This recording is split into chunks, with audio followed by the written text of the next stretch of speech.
Sometimes I have to ask the players to give me like a story for the Instagram, for example. Some are nice about it, some are really, really rude about it. Shout out WILFRIED ZAHA. What's your worst encounter? WILFRIED ZAHA. Really? Yeah, he was super.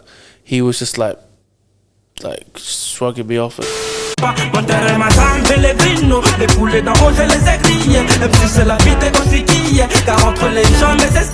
know, I always have to remember you was actually watching these shows. Baller. I was actually you see where the advertisement board is? Yeah. I'm literally sitting right. I got these on my advertisement board. So the Algeria Ivory Coast game, I was just there. It's crazy just being in front of these guys. But I think one thing I learned from my experiences, and it's the same with everyone else that is famous. They're human beings. They're just like us. 100%. So like when I interviewed Adebayor that day, I was asking my boss, I was like, can I just chill here and just chill with them for a bit and have a drink and whatever, a normal drink, a juice drink. We could. You know, I can't record. We're very close, you know. A drink can mean anything. Okay, but I mean a normal drink, a sober drink. And I was just sat with legends just having a good time. And then as soon as I left, Adebayor said goodbye. Then I think I finished. I had a shower, went down to the poolside, having my food. Oh, this is an amazing. This is the way you're describing it. Amazing lifestyle. Adebayor comes through, just sees me, and I think, okay, well, he's seen me before. He's not gonna say anything. Comes, Ozzy, and he comes with me and he says hi to me and he sits down. We have a chat. It's unreal, but these guys are human, right? They are. You know what it is, yeah. I feel like when you watch football on TV and you've been watching them, like the way they're glorified in the media, the way they put on a pedestal higher than everyone else. Yeah. You just tend to naturally just look at the stardom around them. Exactly. Like they're for example, going to United games this season. Like when the players come out, like there's a part. It's a big moment. It's a big moment, and there's a part of it that's like they're just people, but that's me like being realistic and put my old hat on. They're just people that earn a little bit more money than us. I'm closer to zero than they are. Yeah, exactly. They're close to be millionaires than we are. No, exactly. But now, like, I was like, Ronaldo. I remember Ronaldo came out, and like I was like, oh my god, Ronaldo, like shit. And then like, as the players, all the main first team players went, I was like, cool. Who else is like coming out the tunnel? I see Nemanja Matic, I see Eric Bailly, I see, and then there's just like normal guys. Like I remember, it hits you. It just hits you. It really does hit me. Like I had a conversation with Nemanja Matic. I was like, he will never. He probably forget this because he's probably had. He just thinks I'm just a fan of it. But with me, I'm always gonna have them like that conversation in my head. Like that is. I have some really good.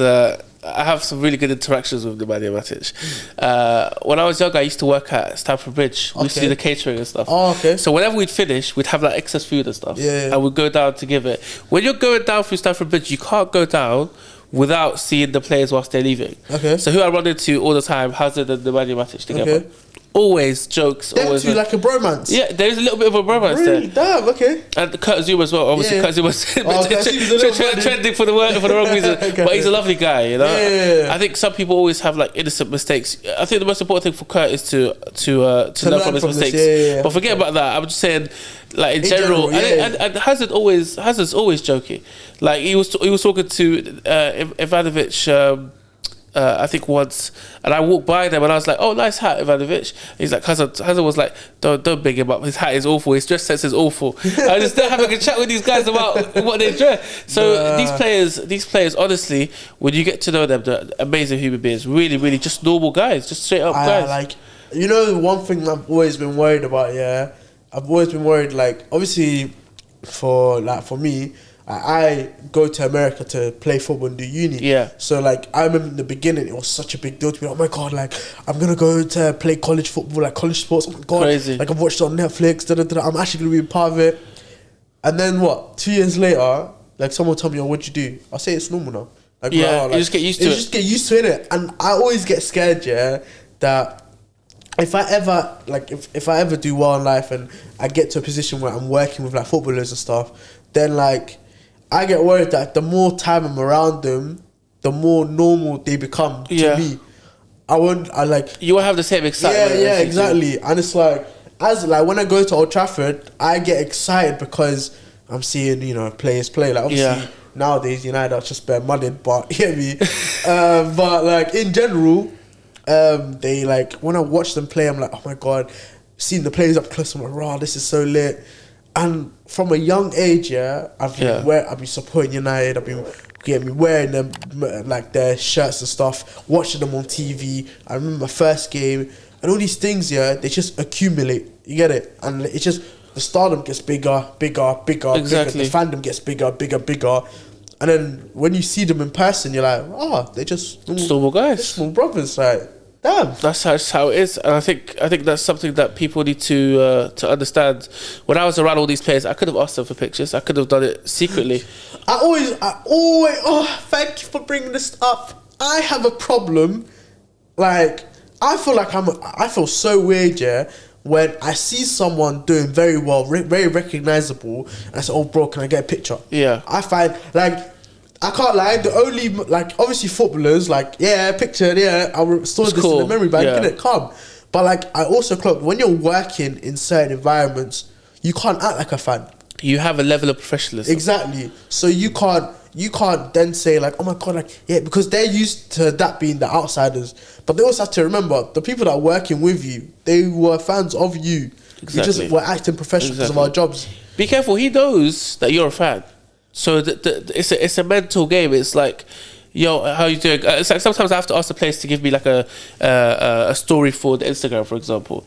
Some are nice about it. Some are really, really rude about it. Shout out WILFRIED ZAHA. What's your worst encounter? WILFRIED ZAHA. Really? Yeah. He was super. He was just like shrugging me off, and that's cool. That's fine. If he's not feeling it, it's fine. But like, there's a nice way of saying it, you know. And I think some players are a little bit arrogant, you know, and I don't appreciate that part. But in terms of, I haven't had any like super bad encounters except with I felt like sometimes when people are disrespectful to me because I'm doing my job, I don't like that. And WILFRIED ZAHA was a bit like that. To me, when I see him, I always find him as a really good guy. And when I went up to him and I said, "Can you film a story for our social media?" It's like the official official CAF, yeah. So he had no problem doing the photo shoot, but apparently, you know, and he finished. I think that was the game against Algeria. So you won 3-1. Yeah, great performance. You could have done something. Who's the striker? Haller. Yeah, Haller. Lovely guy. Sat down with me, did the story, said, "Is that good? Do you want me to do another one?" I said, No, you're good. And had a chat with me, and then we finished. But that kind of shrugging away kind of thing, where like, you're not on my level, like I've got no time for you, that I don't like. But as a footballer, who's the best person you worked with in terms of like you're the one that has been the most polite, the most engaging, should I say? Ibrahim Kone from Mali. Okay. Very good guy. I think whenever he sat, we had a little interview with him when he won the game. I think it was against Mauritania, and he was having a chat with me, and we talked about the game, and he said it was great. But the best thing is when you look through the games, the group stages. When he started seeing me every game, whenever he scored a goal with a penalty, he ran to me. So I would be at the Mali, in front of the Mali fans, and he knows this is going on CAF, so he'd come and cheer in front of me. So there's like a photo, I'll send it to you. Yeah. Of me filming the Mali players running towards the Mali fans, and they're running towards me because I'm right in front of the Mali fans. Yeah. It's just crazy. And they're just running towards me, and he says, he looks at me, points at me, goes like this. I'm like, it's for me. I'm not from Mali then. Well, thank you. But no, he was amazing. Basuma, another one that I told Basuma before I did my interview. I said, listen, this is my first interview, my post interview. He's like, I got you, don't worry. I said, only 2 questions, and he said, got you, no worries. And he just gave me that reassurance. You need that reassurance. Yeah. You know, I wanted to go low key, like, you know, United are gonna come in for a bid soon. So you wanna say that Agent Ahmed. Let's go. But yeah, no, the Mali players were amazing. So the best encounter for me was the Mali players and the manager for Gambia. Okay, shout out to them. He's crazy. He's an unbelievable character. Really. Has there ever been someone where you're almost surprised with their engagement? So like, for example, you probably in your head never thought of them as that type of person, but they've been really forward with you, really like, like comforting with you, reassuring with you? Gambia manager, Thomas Sanfet. I remember. So this is ironic, and it's bad when I look back at it. But when we did the photo shoots for the group stages, so we did one group which was Mauritania, Gambia, Mali, Tunisia. We did Tunisia first, cool. And then we did Mauritania, and then we did Gambia after with Mali. And I was so exhausted. I was like, do we have to do the photo shoot for it's Gambia, for God's sake? Like, okay, it's their debut. Like, you know, they're not going to do that well. You get that kind of side thought with you. It's not a good thought, but it's kind of like, I'm just exhausted. It's a long day. And then I go in and as in every single meeting before we go in, you got the CAF officials and the referees. They're going through all the rules. They got to do all the presentations and stuff like that. And we just sat on the side whilst the CAF official was teaching them what's a red card, what's a yellow card, and it's a presentation, just a normal presentation. And I just see the manager. I didn't know he was the manager of Gambia at the time, but I realised after, just sat there looking at all the players. Any player that wasn't focused, straight away, look. And then he'd ask as many questions. That meeting usually takes about 15-20 minutes with any other team. Yeah. With him, it was there for like 45-50 minutes. Go looking at every detail of, okay, so what if his hand is this way, and what if it's this, and what if it's an unnatural position? So his focus, and he's so detailed. And then after we went to the photo shoot, and I asked him, I said, I never really asked manager, because managers always say no. I was like, do you want to do a message for the Gambian fans? Without even making me finish my sentence. Yeah, I'll do it. Took the phone, went outside. He's like, I don't think inside the lighting's not good. He went outside, took the effort to look for better lighting, and did it. And he was like, I could do better. And he did it again. He sorted out his hair, and he went and did it again. He is such a lovely character. That is so nice. And so hot. And then he went in and he was like, oh, well, you got to send me that video or let me know when it's on CAF. Or I was like, I got you, no worries. So he goes in and then he continues. But yeah, people like that always make your job easier. 100. That is so refreshing. I love that. Yeah, really nice. I became a Gambia fan. So all you Gambia fans that take that one part of me saying that, oh, I don't think you guys are doing amazing, I end up doing my spaces with 50, 60, 70, 80 Gambian. Also, if I'm not mistaken, the Gambian fitness coach, Rido. Yeah, you two. Yeah, he joined my space when they beat Tunisia for the first time, but then we just started building this friendship. He does a great job, by the way. He works for Sundowns right now, but yeah, I just became a Gambia fan, and just seeing them progress until the quarterfinals was astonishing. I think they got so much to be proud of. That's amazing. That's amazing, honestly. But you also touched on, you was covering a group where I think we all know one of the funny clips of AFCON. The referee. Yeah. Were you at the game? I was. How was it? It was the first game I went to, and it was hot. It was so warm. Okay. And it was so humid, and I remember like working the whole game, and the referee's doing a great job, but I'm currently just going, just take me home because this is so hot. Then it reaches, I think it's like the 80th minute. When it gets to about 80 minutes, I'm getting ready to move around because I know the players are going to go out, so I've got to go from behind the goal all the way to the entrance, just so when they're coming, I can film them going out. Yeah. So I move. I think I move at like 83 minutes, and whilst I'm moving to the side, I just hear the whistle. Yeah, I'm looking at my phone, my app, flash score. It's still 85th minute. Yeah. So he blows the whistle, and then I think he stops, and then after that he resumes. But I'm shocked. I don't know what's going on. Yeah. I'm like, maybe the app is wrong or whatever. Yeah. He resumes it, and then he stops it again on the 89th minute, and it says 89th minute on the screen. Board, by the way. Yeah. So he's going by his watch, but if he just looked up, he would know that actually. Yeah. But I could tell like everyone was. The Tunisian fans were outraged. There wasn't many, but there was where the camera is. So you see how the camera is looking forward. Yeah. The Mali fans, obviously, there's a lot of them, a lot, thousands. But the Tunisian fans, you see them in little bunches. You know, they like were fuming. Yeah, they were fuming. And the coach and staff and the players. I'm with the players behind the goal, so they're obviously going. It's not the end of the game yet. Yeah. So that was weird. Did he not send off a player during the interval between I think he did, the 85th minute and the 89th minute? Someone got sent off as well. I think it was the Mali striker, number 9. Yeah, I saw that. So he got sent off for a tackle, by the way. That I was close to it. That was a red card. They went to VAR and it was a red card still. Which I was like, what's VAR? What does VAR do? That's crazy. But We went straight after. We left straight after, by the way. Literally. So when they went in and then they went to the press conference and then they realised, oh, actually, we need to go back out again. I was already on the bus home because there's only one bus home that takes most of the CAF officials back. So we didn't want to wait until, you know, we had to get a taxi or something home. So they said, as soon as we're done, we go take the bus. So on our way home, I'm checking where the players are coming out again. Like, we can't go back. So we have to go. So I was lucky that there was no goals or anything in that. Or the players didn't come back out again. Because if there was goals, we would have been in a bit of trouble. So but I don't think it would have been your fault or your team's fault. Oh, it wouldn't have been, but politics, right? Yeah. But that's crazy. So wait, like, what do you think actually happened? Do you think it was just him, the referee? Do you think I saw reports? Just a mistake. It's just a mistake. Like, we all make mistakes. I saw rumours where allegedly someone said there was reports that his stopwatch was wrong. I saw alleged reports saying that he had a heat stroke. Yeah, I saw a lot of things. It's just ironic that the heat stroke comes out after or at the end of the tournament. Why didn't you just say after? Why did CAF come out with a statement? I don't think that's true. I think you can make a mistake, you can hold that, you know, own it. But the fact that he came out and said, if he did, then fair to him. But I really doubt that was the case. And the funny thing is, people done research, and I've done research, and apparently he done something similar to this before. Oh, really? Yeah, he has a track record of doing stuff. Well, you know, I want to work in Cote d'Ivoire 2023, so no comment. I'm hoping to be there 2023. You know what I realised as well, yeah?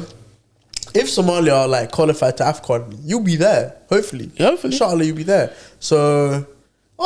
this would be amazing. Imagine you're working in the group where Somalia is. Yeah. I have a lot of Somalian friends, so I'll just get a lot of people going, well, listen, if you could get me a picture with that guy, then my phones blow up whenever I'm at AFCON. It's like, if you could get me Zaha's shirt, then that would be great. Or if you could get me Salah's shirt. After his whole thing with you. I don't take it personally. I'm just telling you what experience that I had. But, you know, he might come out.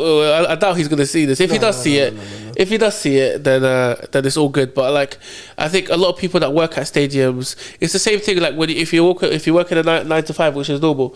If I used to work in retail, whenever I go back into retail, I always treat everyone with respect.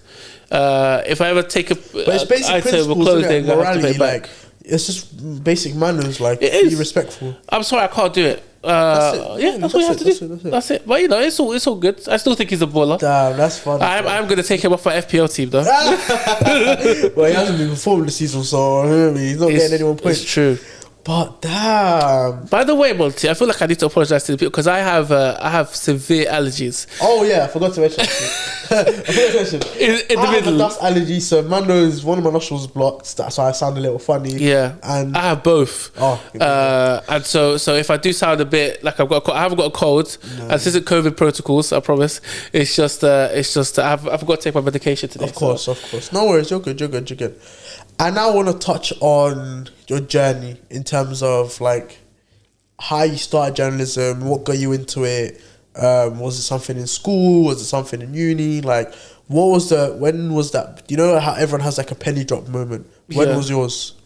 So when I was a child, I always wanted to be a vet. I always love animals. To this day, I still love animals. Okay. But I always wanted to be a vet. I think when I hit maybe 13, 14, I really started to get into football, like proper. I think that's our age when we start loving football. Oh, no, mine was way before. But you can really? Yeah, that's when I started to... Because you know a lot of people say, I don't watch full games because it's boring. I don't get those people. Fam, I remember watching Champions League Final 08 full game. There's this website, full matches or whatever, something like that. I love, whenever there's a match that stands out, I love to watch it back again. Just to really? See, yeah. So there's an actual website where previous games, full matches, we can watch all Premier League games. You need to give me that. I'll give that to you in private because we can't give it out because it might get banned. Of course, that's lit. But I love to watch that. There's like performances, for example, like Liverpool Roma 5-2. I love to watch that game. Man United Roma just 6-1, 8-2, 7-1. 8-2 on Agra, I think it was. Was it? Oh, the two games. But the game itself was. The game was 6-1. Yeah. But yeah, back on my journey. Back on journey. So so I started to really want to do that. The first time I started to get into journalism, I was a bit of a troubled teen. I always got into trouble. I wasn't focused at school. Kind of always finding.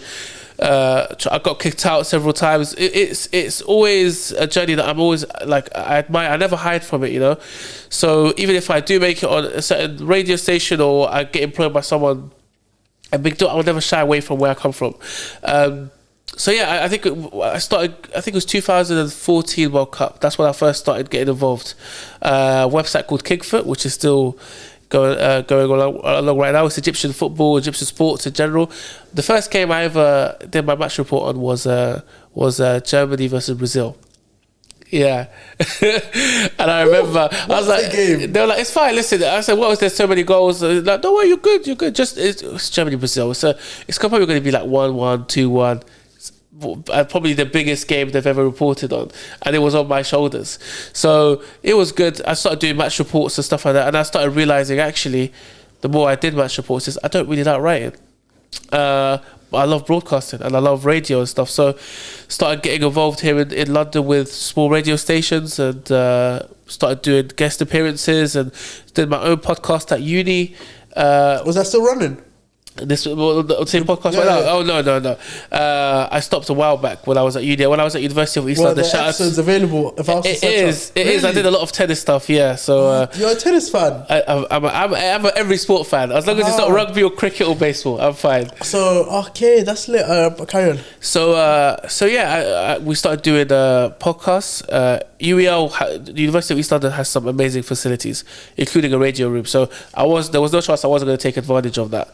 So yeah, I started doing that, a few podcasts, and then 2 years into my university course, I said I don't want to continue uni, and I don't know why. I just got some kind of vision that and I think a lot of people that graduated after in the same university, they all told me, well, I'm working here and I'm working there. Didn't seem like university was that important at the time. So I said, okay, well, I'm going to drop out of uni without telling my parents. If they're watching this, they're going to kill me. And they killed me at the time. I said, I'm going to go back to Egypt. I'm going to try to make something of myself.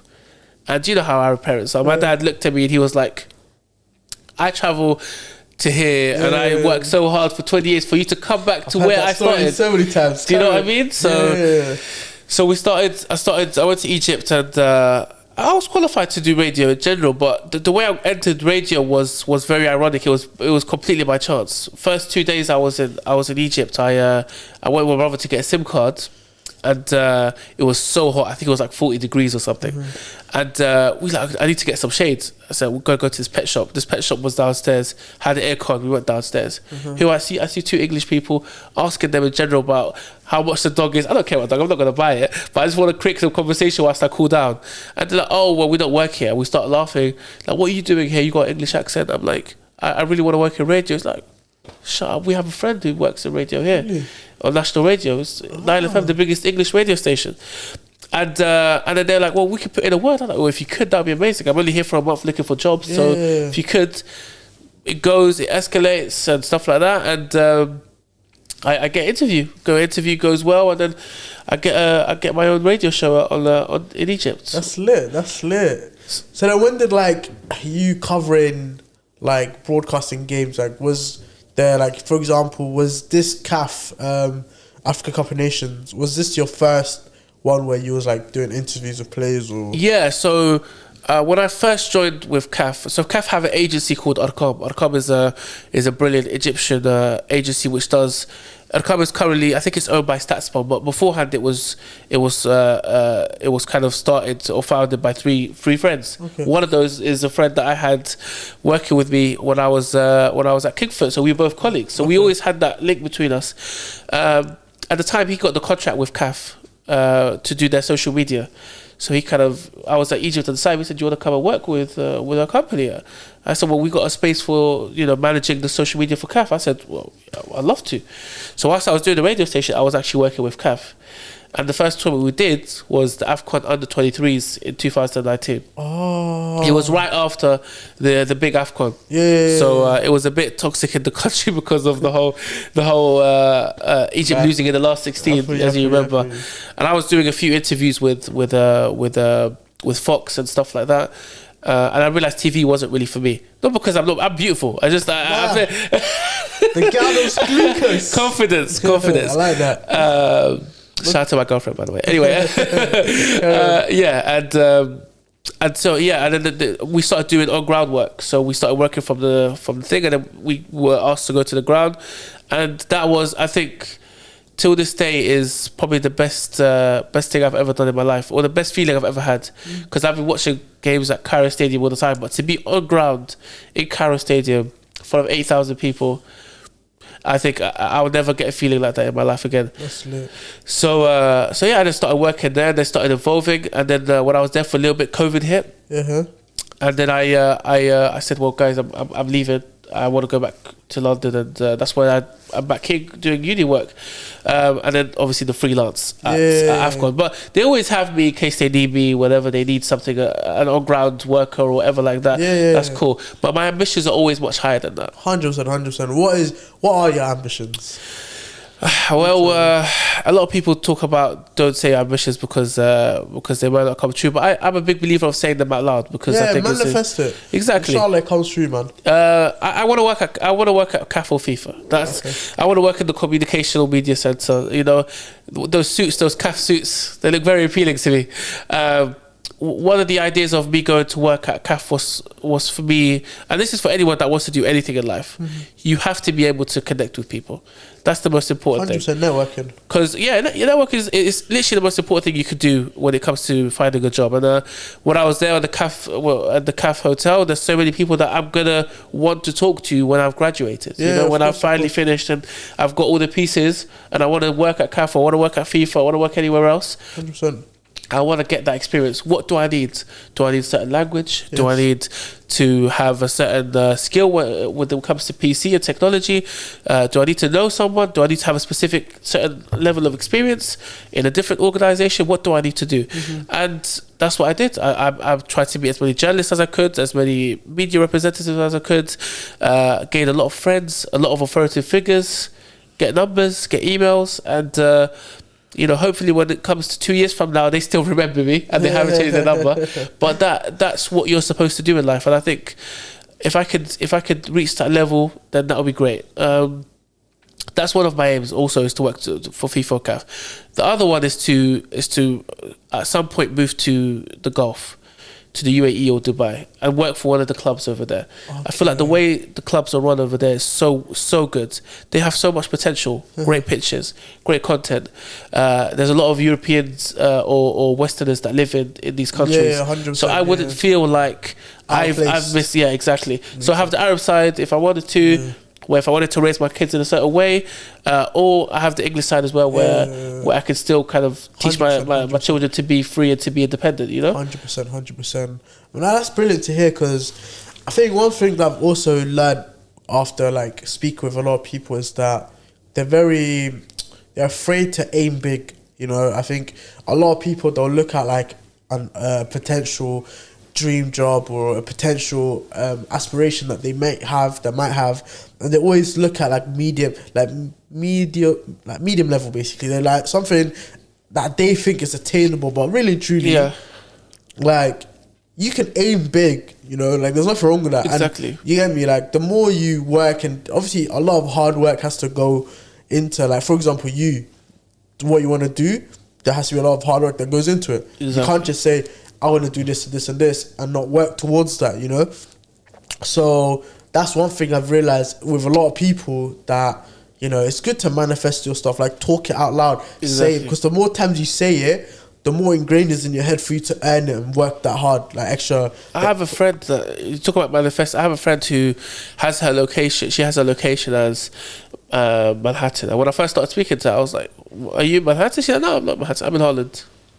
Well, your location says Manhattan. I'm manifesting. I want to be in Manhattan. I want to be in New York.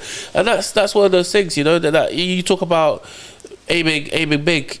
My dad always taught me one thing that it always sticks to my head whenever I do anything, is and it was at school. If you aim for an A, and if you probably get a B or something like that. But if you aim yourself just to pass on a C, you always fail. Yeah, 100%. But if you aim for the higher ones, you could reach the higher one, or you could get just below it. Yeah. And what's just below might even be still at a very good level. Exactly. So bet on yourself. Always bet on yourself. 100%. Now, when did you think? So obviously you've done the freelancing work with CAF, and been at this year's AFCON.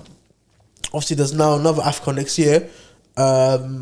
So, do you now think, like, have you learned things from this AFCON which you're going to take on board? If, let's say, for example, CAF do reach out and say, come work with us for next year's AFCON, are there any things that stood out in particular in terms of, like, maybe, I don't know, certain etiquette, certain skills, or transferable things that you picked up in your first experience? Obviously, your first experience was in the youth level. It was the first one abroad. Abroad, and it's also the first men's one, if I'm not mistaken. Exactly. So when you do, inshallah, your next men's one, are there any things that you learned that you can take over? Well, the first thing is, you need to understand is, I've never ever been outside of Egypt, London. I've always done that my whole life. One of the biggest regrets I've had is that I haven't been more adventurous. I haven't travelled, gone to different countries. So I always have a bit of a phobia with that, is because I don't like leaving my comfort zone.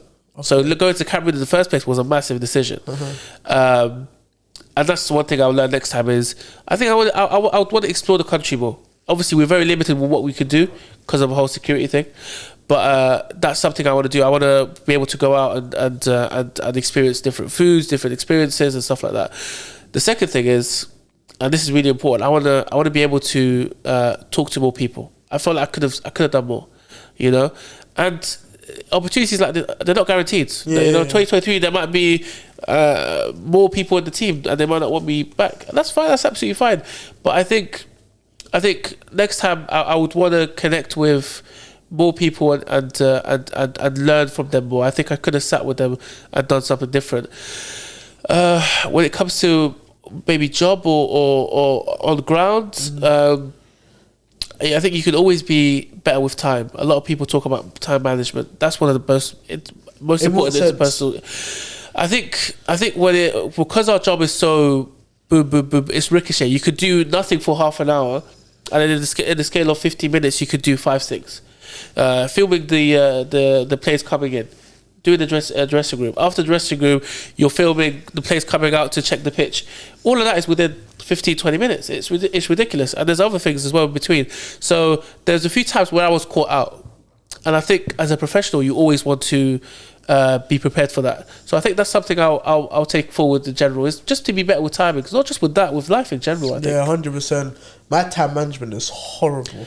You see it. That's why this card system, it doesn't just apply to I guess it applies to me too. Yeah. But like, even like exams, I would never run out of time.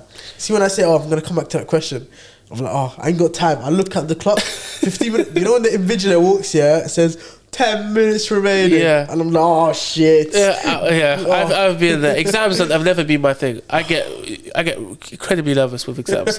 That's why coursework was always my thing.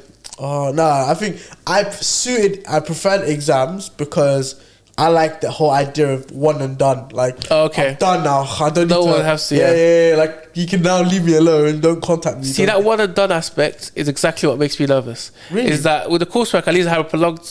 I could go and get feedback. I could get back. But the whole mental thing is me going, this is my whole year's work in one piece of paper. Yeah, 100%. Is tough for me to accept because it's pressure, and I love pressure.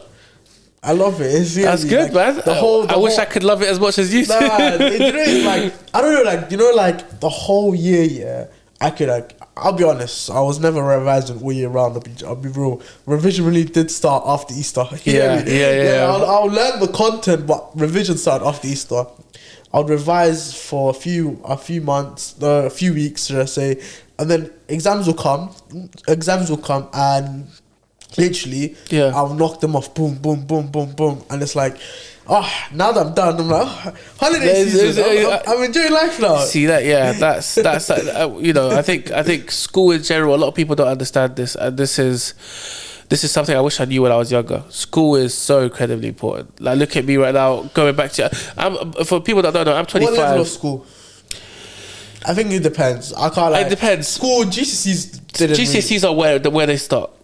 Really? I think GCSEs are where they start, and I'll tell you why. I get what you mean by they're not that important. I think when you're there, it's not that important, but GCSEs are the momentum swinger for when you go to college. Okay. And so you're trying to get yourself to a state of mind where you won't accept anything mediocre. Okay. only the highest. So GCSE is like, okay, this is the first test where like, let's see where you're at. Boom, boom, it's over. Yeah. College. A-levels. Listen, wait, yeah, A-levels even harder. So GCSEs gets you ready for. I know a lot of people that GCSE is A star, and then they flop A-levels. Yeah. Because it's such a huge jump. It's such a huge jump. It is. I even had to for those that don't know, I even had to retake my year 12 because the first year I did sports, politics, and business. Yeah. Because you know basically when I was in year 11. Is that A-levels, politics, A-levels? Yeah, politics A-levels. I did that as well. So when I was in year 11, they told me, pick subjects that you like. That's what will get you far in it. So I did it. I said, oh, really? Okay. Yeah. So I picked 3 subjects that I like. I like sports, I like business, I like politics. Yeah. And then I got to year 12, and I did these exams, and I was like, rah, this is long. There's a difference. Yeah, it's different still. It's like, I don't know if I enjoy it anymore, 100%. And then on top of that, so my grades were B, C, D. So because of how much they varied, like, obviously this is not uni worthy, like, what the hell? What if my grade? So my predicted grades would have been A, B, C. That's horrible. It's gone. That's horrible. I looked at that and I said, nah, I'm retaking. I'm redoing it. And then I don't know how to explain that to my mum. Mission. She was like, what, you wasted a whole year? I was like, nah. And then I ended up changing my subject. So I changed it to finance, economics, and business. I kept business, but I did economics because I actually prefer economics. So I went to college three times. So the level of the amount of things I've done in general is crazy. So I've done finance, I've done history, I've done politics. Politics was a fun one because I remember telling my dad, I want to do politics. My dad's is an Egyptian, Arab, Muslim living in a European country. You really sure you want to do that? And without going into detail, you really sure? I said, yeah. And the step up is crazy. I thought it was going to be like just normal, like GCSE. Oh no, this is hard. They're proper case studies. It hit me hard. Yeah. But you learn from your mistakes, right? You have to learn about like certain institutions, certain like legislation. You have to remember it when you're doing your exams. Exactly. It's so long. Like in my head, when I sat, I'm not even lying to you. When I sat politics and I saw how hard it was, I said, so this is Boris Johnson. Boris aced this, yeah. You aced this. That's what I mean. These lot crazy. Like, how did they do it? What? Someone has to be paid. Someone got paid, 100%. There's no way Boris Johnson sat an A-level politics exam or did university in politics. I saw he went to Eton or something. Like, yeah, he did. Yeah. All of them go to Eton. Majority of them. So like, they go Eton, Like, I'm sure what they learned was difficult. Yeah. So how did my man? And but this is a younger Boris. This is the Boris we know now. The one that doesn't know where he is, wherever he is. But younger. Oh, I don't know. You know what it is? Yeah. I always had this weird, like, I don't know where it is, but I don't like how majority of politicians are very old because they're not in tune with what's going on now in today's society. But you need to know that it takes time for you to reach a level where you could possibly be a leader of a party or have the chance to. That's true. Like look at Jeremy Corbyn and all the other, Tony Blair, everyone. They all went middle age before they could even have a shot at being a prime minister. I think that's maybe something that we need to change. Yeah. I think the only prime minister we've had or potential prime minister that could have had office and at the same time kind of understood us or claimed to understand us was Jeremy Corbyn. Yeah, and he was booted far away as. And the worst thing is, I really went into that election thinking like, there's an opportunity here, innit? Like I've now seen a lot more younger people get into politics and vote. I've only seen us twice as youth get involved with politics. Twice with two things. One was Jeremy Corbyn, the other one was Nico Milano with the mayor. Oh thing. yeah.